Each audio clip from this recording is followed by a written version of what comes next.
Assalomu alaykum do'stlar, men Muhammadjon, xalq xizmatida yurgan realtorman.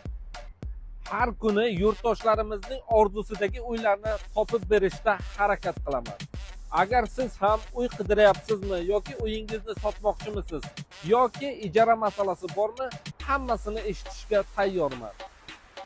Shunchaki menga ishoning, sizni tushunaman, tinglayman va yordam berishga 100% harakat qilaman.